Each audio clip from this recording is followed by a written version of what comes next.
नाशिक हा एकेकाळी मनसेचा बालेकिल्ला होता आणि याच नाशिकमध्ये यंदाचा मनसेचा 18वा वर्धापन दिनाचा सोहळा जो आहे तो पार पडणार आहे। 9 मार्च रोजी नाशिकच्या दादासाहेब गायकवाड सभागृहामध्ये राज ठाकरेंची तोफ ही दडणार आहे। इथूनच लोकसभेचं रणशिंग जे आहे ते फुंकलं जाणार आहे।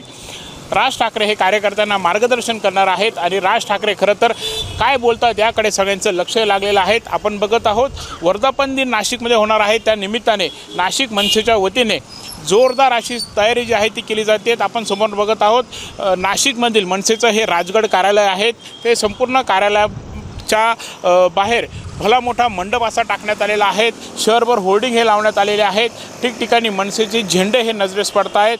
यासोबतच खरं तर एक या होर्डिंगवरील एक मजकूर जो आहे तो सगळ्यांचं लक्ष वेधून घेतोय आणि तो म्हणजे लढाईचं आहे ते जिंकण्यासाठीच असा मजकूर जो आहे तो होर्डिंगवरती बघायला मिळतोय। आपण जर बघितलं तर गेल्या काही दिवसांपासून मनसे ही महायुतीला साथ देणार का, महायुतीसोबत जाणार का, अशा चर्चा या रंगलेल्या आहेत। राज ठाकरे आणि अनेक महायुतीतील नेत्यांच्या भेटीगाठी देखील सध्या होत आहेत आणि एकीकडे ही परिस्थिती असताना दुसरीकडे आता नाशिकमध्ये हा मनसेचा वर्धापन दिन होणार आहे आणि या दिवशीच आता राज ठाकरे खरं तर काही नवीन घोषणा करणार का किंवा लोकसभेचं ते रणशिंग फुंकणार आहे, त्यामुळे नक्की ते काय बोलतात याकडे सगळ्यांचं लक्ष लागलेलं आहे।